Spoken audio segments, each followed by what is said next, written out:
Lideramos el camino de la opinión pública y buscamos que la cultura del debate alcance consensos y soluciones a los problemas de nuestro país.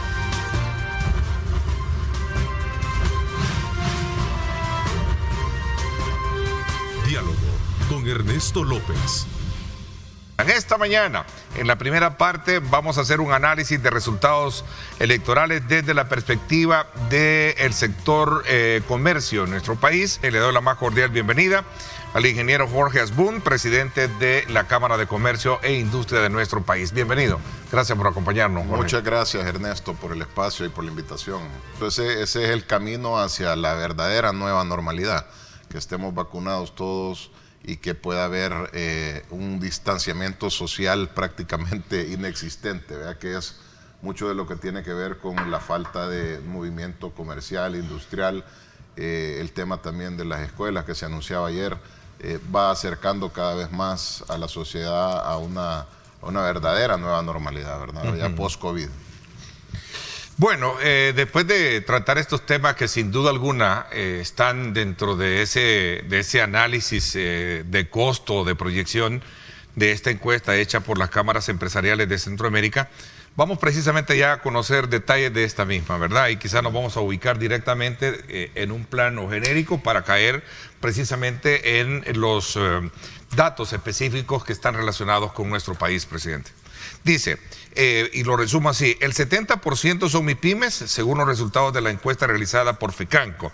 Además, empresas de la región perdieron 321 millones de dólares durante el ejercicio fuerte de la pandemia que fue el año pasado. Sí, ese es el dato regional. El extracto de El Salvador, que es lo que vamos a ver en la presentación, en realidad, en El Salvador el 84 fueron MIPYMES, es decir, esto tiene mucho que ver con lo que es nuestra gremial. Recordemos que la Cámara de Comercio e Industria de El Salvador tiene más de 2.500 socios, el 90% son MIPYMES, y de hecho acabamos de tener una reunión el viernes pasado con las oficinas de la Cámara, las filiales de Santana, San Miguel, Aguachapán, Sonsonate, La Unión, Usulután, y abajo los sectores que es turismo, transporte, logística, mujeres empresarias, comercio, industria, servicios financieros, etcétera. Entonces, la Cámara, el 90% son MIPYMES y hay presencia en todo el país y en todos los sectores. Entonces, eso nos permite tener un pulso de lo que está pasando en los diferentes sectores muy importante, ¿verdad? Entonces, en nuestra encuesta el 84%, ya sacando lo que es solo El Salvador, el 84% es MIPYME, ¿no? A ver, ¿cuáles son los aspectos y parámetros que determinan un poco la investigación? Empresas por sector económico y tamaño. Vamos un poco analizando las láminas y nos le explica para poder comprender mejor el fenómeno del estudio. Correcto. Esta es la muestra, es la gráfica que demuestra que el 84% son MIPYMES, como mencionaba, y pues básicamente de El Salvador son aproximadamente 350 encuestas, y muchas de ellas, como podemos ver ahí, son micro y pequeña, ¿verdad? No solamente MIPYMES, sino que una gran concentración en la micro y pequeña, que es similar a lo que es en el país y similar a lo que es en nuestra gremial, ¿verdad? En la siguiente ya podemos empezar a ver algún nivel de afectación de la pandemia. Ahí tú puedes ver, y aquí la pregunta es, después de la apertura económica, ¿estás operando al 100%, sí o no? El 61% dice que sí, están operando totalmente. El 3% menciona que cerraron definitivamente. Y hay 126 empresas, ese 36%, que menciona que no están operando al 100%, que están operando parcialmente. Que esas son las barras que podemos ver a la derecha. Y si tú sumas a la derecha los que tienen una operación del 60% o menos, es decir, las empresas que están operando prácticamente a la mitad de su capacidad o menos que antes de la pandemia, esas son 67% de las que están operando parcialmente. Es decir, hay muchas empresas todavía que no están operando al 100% y dentro de estas hay muchas que están operando a menos de la mitad, ¿verdad? Estas empresas tienen un riesgo muy grande de poder no ser viables si no se reinventan, porque han perdido su economía de escala, ¿verdad?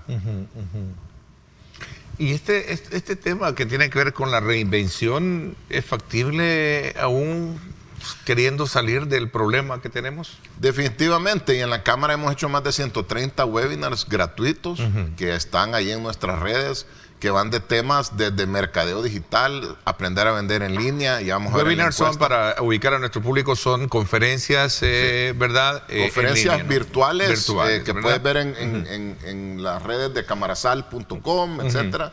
Y son 100% gratuitas y te enseñan cómo vender en línea, cómo hacer mercadeo en las redes sociales, cómo manejar teletrabajo, etcétera, etcétera. Entonces, cómo mejorar tus procesos y hacerte más eficiente. Entonces, definitivamente es muy importante en este tema de la reinvención y de la innovación asesorarse, acercarse a la Cámara, a otras gremiales y asesorarse para hacerlo de una manera inteligente, ¿verdad? Veamos acá, porcentaje de operatividad de las empresas por sector. ¿Qué nos dice esta lámina? Este es un extracto del anterior y básicamente lo que te dice, bueno, las empresas más golpeadas son las de servicios. Dentro de servicios, ¿quién está? Ahí está restaurantes, ahí está hoteles, ahí está salones de belleza. Todos esos sectores que son los más afectados y en todas nuestras encuestas siempre el sector servicios ha sido el más afectado. Si tú ves los que tienen operación del 20% o menos o del 20 al 40 y del 40 al 60, esa barra a la derecha en amarillo es servicios, amarillo naranja. Entonces sí, definitivamente lo que te dice esto es que el sector que más apoyo requiere y que más golpeado está de servicios, ¿verdad? Ok, ¿cuántos? Vamos a ver la siguiente lámina. Ahí está. Hablamos de comportamiento de ventas después de la apertura económica hasta finales del 2020. Sí, desde que se abrieron los negocios y se abrió la economía hasta que cerró el año, más de la mitad dicen vendimos menos ya abiertos, ¿verdad? Entonces es algo que nosotros siempre dijimos que ibas a estar abierto, pero no vas a estar en una normalidad operativa, no una normalidad de venta. Entonces esto trae muchísimos retos para las empresas, porque si tú eras rentable vendiendo $10 a la semana, por decir un número, y ahora estás vendiendo 6, sí, puede ser que estés abierto, pero estás perdiendo dinero, ¿verdad? Entonces, si no logras reinventarte, hacerte más eficiente y ajustarte al nuevo volumen de ventas, se van a perder todos esos empleos, pues. Sigamos con la siguiente, veamos la siguiente, dice resultados del periodo contable 2020. ¿Esto qué significa? Esto quiere decir ganancias, estamos hablando del tema de pérdidas y ganancias. Así es, 7 de cada 10 empresas el año pasado perdieron dinero. 7 de cada 10. 7 de cada 10 empresas el año pasado perdieron dinero. Y como vimos en la anterior... Solo 3 no. Solo 3 no. Están la mayoría de las empresas vendiendo menos. La mayoría de las empresas perdieron el año pasado y ahora vamos a ver también cómo salieron en otros elementos. O sea, el golpe a los sectores productivos viene por múltiples lados, ¿verdad? Sí, habíamos visto en el segmento anterior diapositivas en el que se veía que las empresas en general estaban vendiendo menos. También vimos otras en el sentido de que estaban con menor operatividad. Y en la siguiente filmina, después de esta, podemos ver también que al 54% les aumentó sus compromisos financieros. Entonces, la complejidad de 2020 no es solamente lo que dejaste de vender, sino que lo que dejaste de vender el año pasado, lo que estás dejando de vender ahora que ya está abierto, pero no está en la normalidad de venta. Lo que perdiste, como vimos más del 70% perdió dinero, o sea, acabó en negativo y aparte te endeudaste, ¿verdad? Entonces, son varios factores que generan presión sobre los sectores productivos que siguen generando presión. Es decir, al haber abierto la economía no quiere decir que la cosa ya se libró, sino que tenemos que entender la situación real, actual de los sectores productivos para que no hayan deterioros hacia adelante y no se pierdan más empleos. Porque las empresas están más endeudadas, perdieron el año pasado y están vendiendo menos que antes. A ver, y ese es categorizar de manera muy concreta la enfermedad que existe hoy en día. Así es. ¿Cómo tratarla? Bueno, hay varios elementos. Uno de los elementos más importantes es que haya mayor dinamismo económico. Eso se construye con lo que hablábamos antes, con confianza, con inversión extranjera. Parte de la encuesta vimos quién genera el empleo. Recuerda que el 90% de las empresas son MIPYMES, pero el 86% del empleo lo genera la gran empresa. Entonces, si hay confianza, vienen inversiones importantes, grandes, que generen bastante empleo, como ya las hay en el país, algunas del sector maquila, del sector call center, etcétera. Eso genera dinamismo porque le genera ingreso a todas esas personas y por ende genera un círculo virtuoso, una dinámica económica virtuosa. Aquí lo puedes ver, fíjate. El 86% del empleo generado de los encuestados es generado por la gran empresa, ¿verdad? Entonces, cuando tú le das confianza al inversionista extranjero y local grande, ¿verdad? Y este invierte, tiene un impacto importante en el dinamismo económico. Lo segundo, para salir de ese problema, es la productividad, la asesoría, que mucho de eso se da en la Cámara. Y lo tercero es diversificar tus mercados y tus canales de venta. Ahí entra la venta en línea, etcétera, etcétera, etcétera. Que si ves, de hecho, no en la siguiente, sino que 2 filminas más adelante, la que habla de implementación del comercio electrónico, esa mera. Fíjate que antes de la pandemia, solo el 31% de las empresas tenían comercio electrónico. Y después de la pandemia, el 75% ahora ya tiene comercio electrónico. Entonces, ¿qué hacía la Cámara con estos webinars gratuitos? Cómo usted puede montar su tienda en Facebook, cómo usted puede montar su tienda en Instagram, cómo usted puede montar su página web. El hecho de que 44% de las empresas hayan implementado comercio electrónico en el momento del COVID, te demuestra que el panorama de hacer negocios cambió completamente, ¿verdad? Y ese debe de ser, digamos, también un punto, no sé si llamarle de inflexión, ¿no?, que debería de existir, porque al final de cuentas, estas herramientas de tecnología son pero se ha demostrado que son tan efectivas que muchos están haciendo negocios sin necesidad de estar exponiéndose. Por supuesto, ¿verdad? Por supuesto. Es decir, similar a lo que le mencionaba de la acción de Zoom, ¿verdad? Sí. Que llegó a estar a un gran valor, ¿sí?, y hoy bajó a la mitad en la bolsa de Nueva York. Algo tiene que ver con esto, porque hubo una gran tendencia obligatoria a vender en línea, pero van a haber algunos que van a haber fracasado porque no se asesoraron bien y no les está funcionando el canal, y van a haber otros que van a haber encontrado, digamos, la panacea de venta, ¿verdad? Y van a estar haciendo muy buen negocio. Entonces, siempre cuando tú vas a innovar, por eso lo decimos, es innovación inteligente. Acércate a la Cámara, busca los webinars, aprende a en realidad vender en línea con buenas prácticas, con metodología, no solo inventando uno lo que se le ocurra. Pero definitivamente cambió el mundo. Con el tema del teletrabajo también, ¿verdad? El teletrabajo, la gran mayoría de empresas implementaron el teletrabajo, y si lo ves en la última filmina, 2 filminas hacia adelante, la gran mayoría van a seguir con teletrabajo. Es decir, cambió nuevamente el panorama de negocios hacia adelante. No es ya el mundo lo mismo que antes de la pandemia. Sí, un cambio debemos de haber tenido. De hecho, el comportamiento de trabajo de las gremiales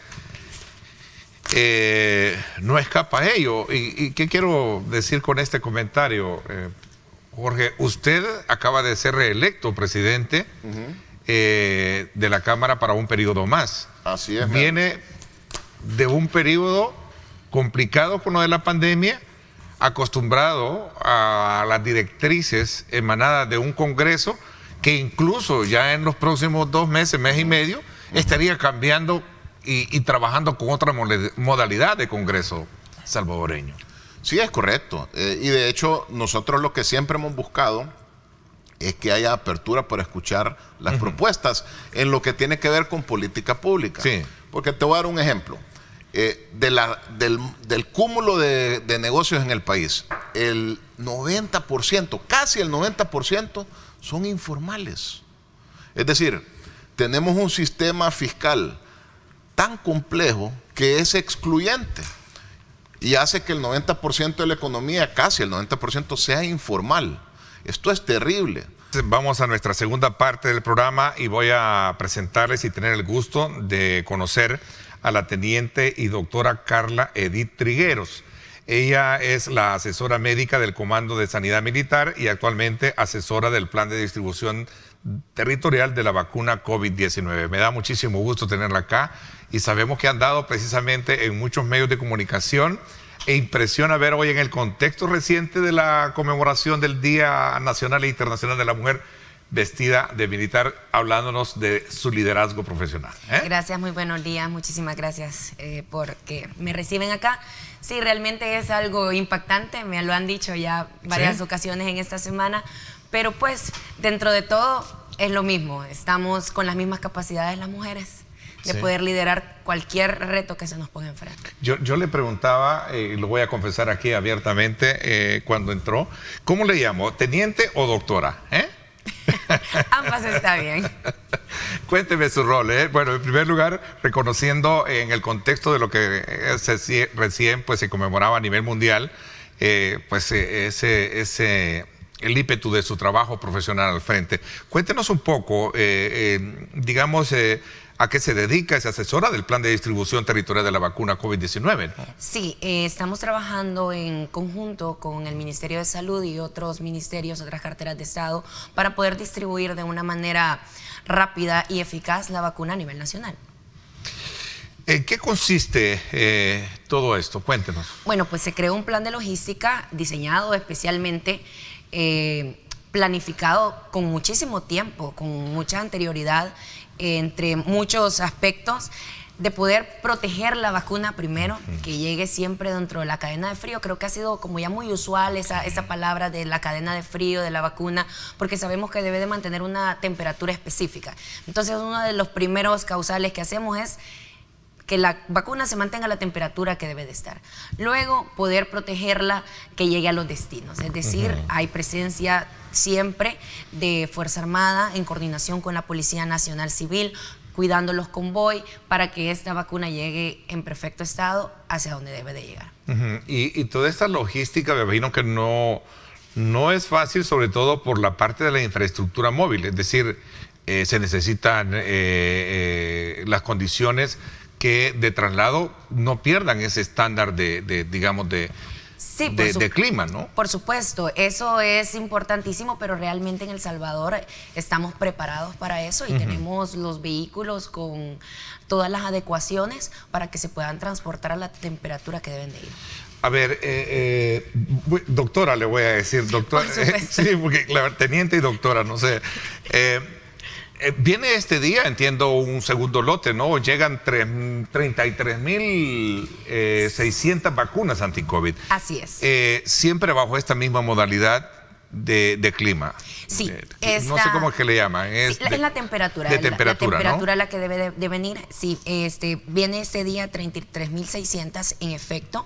Viene como un segundo cargamento que recibimos, porque ya sabemos, el 17 de febrero pues iniciamos con la primera línea, y este nuevo cargamento nos va a servir para poder vacunar a todas las personas que están trabajando en lo que hemos llamado una segunda línea, es decir, personal médico, personal de atención sanitaria, que ha estado al frente en todo este tiempo, pero no trabajando directamente con pacientes COVID, porque esos pues ya los vacunamos. Es que nos cuente su experiencia dentro del ejército y sobre todo también partiendo de las experiencias que se tienen hoy en día de romper aquellos grandes mitos donde que la mujer debe estar relegada a un plano diferente al que desempeña un hombre como tal.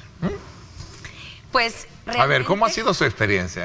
Realmente es una experiencia obviamente muy satisfactoria. Yo creo que yo la catalogaría de esa manera, satisfactoria. Porque sí, se han roto paradigmas. En la institución armada ya tenemos muchos años con la presencia del personal femenino dentro de la línea de oficiales. Y posterior a esto también se integraron mujeres soldados. Entonces podemos decir que sí, se rompió ese gran paradigma, se rompió ese gran mito donde solamente los hombres podían desarrollar estas actividades que nosotras ahora podemos desarrollar de una manera igualitaria y equitativa.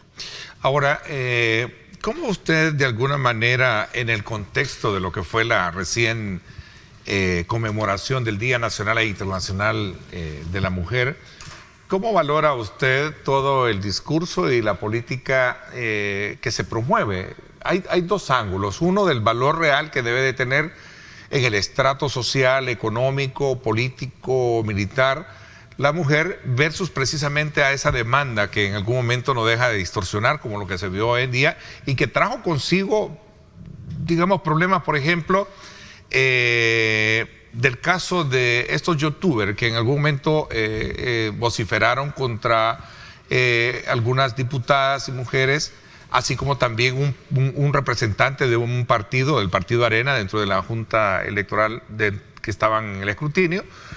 Y los otros aspectos que tienen que ver con la marcha y un poco digamos, la acción de manchar paredes. ¿Cómo examina usted esa situación como mujer, ¿no? Como mujer, yo creo que todos obviamente tenemos el derecho de manifestarnos de una manera pacífica, obviamente, y que ese derecho se termina cuando comienza el derecho del otro, ¿verdad? Y considero que una de las mejores maneras de romper estos paradigmas es trabajando. Yo creo que de las mejores maneras de poder demostrarles la igualdad, de poder empoderarnos, es haciendo lo que mejor sabemos hacer, todas nuestras actividades. Cada una de nosotras nos desempeñamos en diferentes roles y yo creo que si tú sos al 100 y tú das el 100% en tu rol, no necesitas que alguien más te diga, sino que todos están viendo el buen trabajo que estás desempeñando y tú misma te subes de categoría. Obviamente hay momentos en los que es necesario poder visibilizar en alguna medida lo que ha venido cambiando por años, pero yo creo que hemos dado un gran paso, hemos dado un gran avance. En la institución castrense es uno de los mayores ejemplos. Tenemos ahora participación. ¿Cuántas mujeres más o menos están dentro de toda la estructura? Somos más o menos 1.300 mujeres ya. En diferentes rangos, ¿no? En diferentes rangos, pero es un número realmente reducido al final de cuentas porque somos más o menos 22.000 personas en la institución. Entonces es un porcentaje reducido, pero ahí vamos abriéndonos camino y considero que algún día vamos a lograr todas nuestras metas que nos ponemos y lograr todos esos objetivos trazados dentro de cada una de nosotras, porque yo creo que cada quien tenemos nuestras propias metas, nuestros propios objetivos y es lo importante, lograr alcanzarlos. Y hablando del tema de lo de los youtubers, por ejemplo, considero yo que ninguna persona, independiente del sexo, puede ser vulnerado su derecho del respeto. Nadie, ni siquiera yo hacia un hombre no puedo tratarlo válida es la crítica, pero no la ofensa. Exactamente. No el irrespeto. Exactamente. ¿Verdad? Que creo que ese es el punto medular. La crítica siempre va a ser válida y la crítica viene en los dos lados, pues. De un hombre hacia una mujer y de una mujer hacia un hombre, porque al final somos seres humanos. Y ese es el objetivo de la igualdad. Ese es el objetivo de la igualdad, vernos como iguales. En el caso mío, de mi carrera, eso es el objetivo. Nosotros somos iguales. El trato es equitativo, hombres y mujeres. No hay un trato mejor ni un trato peor. Simple y sencillamente somos seres humanos y por esa razón debemos de tener el respeto, tanto yo hacia los demás como el respeto que me merezco. Y máxime, si es una mujer, pues no puedes estar hablándole de esa manera, no puedes estar ofendiendo a una mujer de esa manera, es incorrecto. Y no solo por ser mujer, sino que porque es un ser humano. Definitivamente, el respeto ante todo. ¿Qué piensa del acoso? El acoso. ¿Ha sufrido acoso? Digo en términos de, por considerar de que está en medio de de una institución donde se supone que hay solo hombres, ¿no? Ese tema es muy importante y en la institución armada, gracias a Dios, las políticas de género han sido muy bien aplicadas. Tenemos al momento una unidad de género donde en cualquier momento se puede llegar a poner una denuncia. Pero no sucede, no usualmente, no sucede eso porque somos una entidad que estamos muy profesionalizada y ya tenemos esa integración. Yo creo que nos vemos como profesionales que somos en cualquier área. Entonces, no sucede usualmente, ¿verdad? Y yo creo que eso es lo importante, poder trabajar de la mano con el sexo masculino, nosotros como mujeres, y poder mantener ese respeto de profesionales. A ver, ese es un elemento bien importante que escucho y que sin duda alguna, vengo desde en mis años de vida profesional, desde cubrir la guerra, ¿no?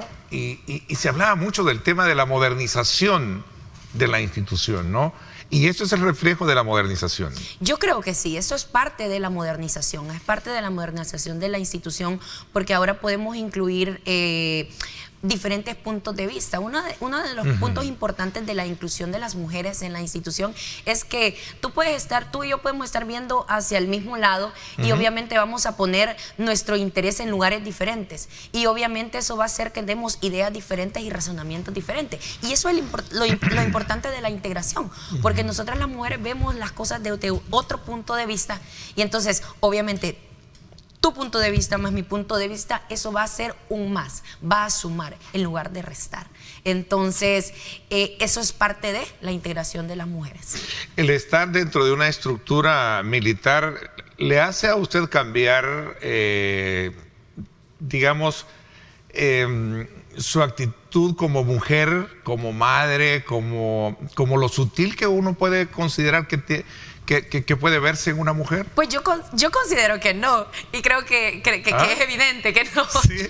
Yo considero que no, definitivamente. O sea, perder esa feminidad, quiero decirlo así de manera, y por eso dije que voy a aprovechar, porque la verdad que... Yo considero que no lo perdemos, definitivamente.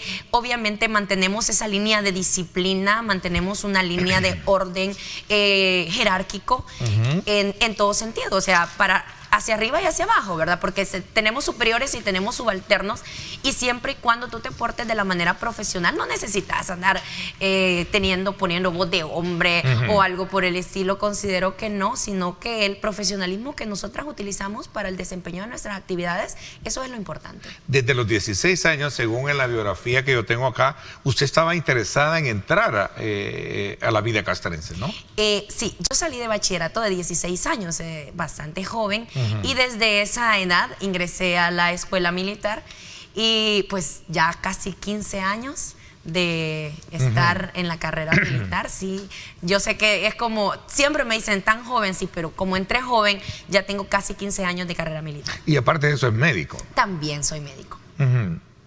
También soy. ¿Y trabaja en el área médica específicamente? Sí, ¿También? claro, estoy destacada en el área médica, en el Comando de Sanidad Militar precisamente, y hago clínica también, veo pacientes también, obviamente. Creo que esa era la pregunta, la que quería. Sí. ¿Atiende pacientes? Creo que sí. Y perdón que no conozco mucho de esa área, pero ¿trata pacientes? Sí, trato pacientes, por supuesto, trato pacientes, veo pacientes en las horas que me corresponde de la consulta, y también vemos el área administrativa y logística para la que nos han capacitado.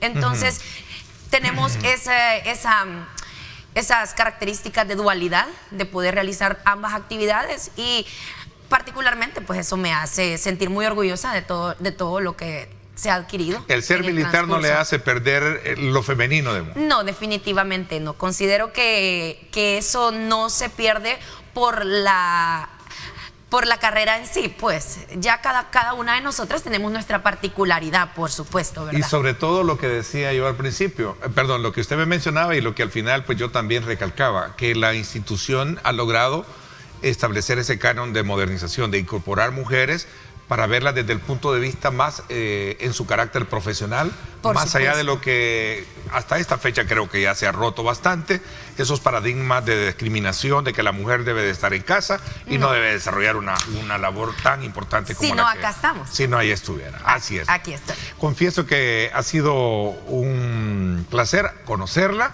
¿verdad? Y admirar muchísimo la labor que desempeña. Muchísimas gracias. Y le deseamos muchísima suerte, por supuesto, en este trabajo encomiable de trabajar coordinadamente en la distribución territorial de estas vacunas. Gracias por habernos acompañado. Muchísimas gracias. Le agradezco muchísimo. Por mi parte, esto es todo por hoy. Pásenla bien y como siempre recuerden lo más importante, amar a Dios sobre todas las cosas.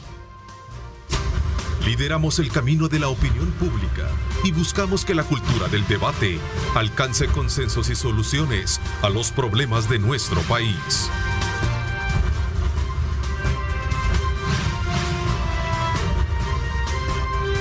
Diálogo con Ernesto López.